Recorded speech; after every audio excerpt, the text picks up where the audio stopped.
let's talk about where Java began, the history of it.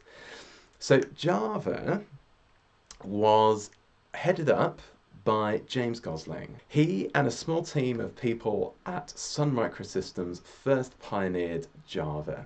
Now, Sun Microsystems, I'm not sure actually if that is still going, but I do know that Java has since been bought by Oracle.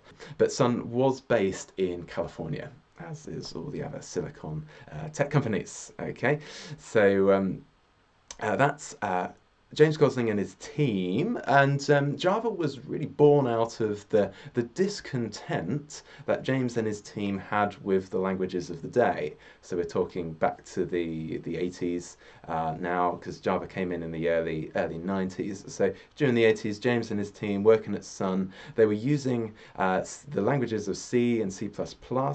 C++ dates back to, I believe, the late 70s, early 80s when it was used. Bjarne Stroustrup, I believe. I'm not sure if that's the correct pronunciation, but Bjarne was headed up C++, and he was finding that those were not useful for what they were trying to do. James was deterred by the lack of memory deallocation, so the lack of freeing up memory, which later translated into Java's automatic garbage collection. Garbage meaning cleaning up the junk, it's an American term. The use of pointers, so again that's a feature of C++. That's where you set up a variable that points to another memory location of another variable. Access to memory addresses. There's problems associated with that, which James was finding. If you lose the access, if you lose the pointer to that memory location and you don't delete the original memory location, then it's going to still persist and you've lost access to it. So that was a problem that James was finding, those memory leaks and the lack of portability. So this was a major problem as new hardware was being invented.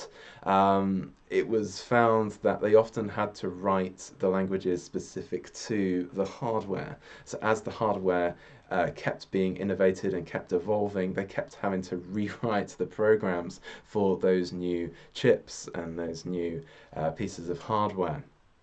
So this was a big problem. They didn't want to have to keep going reinventing the wheel all the time. So these problems kind of fueled the use case for creating a new language which would address those problems. So in the early 90s, James and his team started on the design of a new programming language which would be appropriate for consumer electronics without all of the problems of C and C++. Now, this language went through many different names. It started off as the Green Project, and then it later evolved into Oak.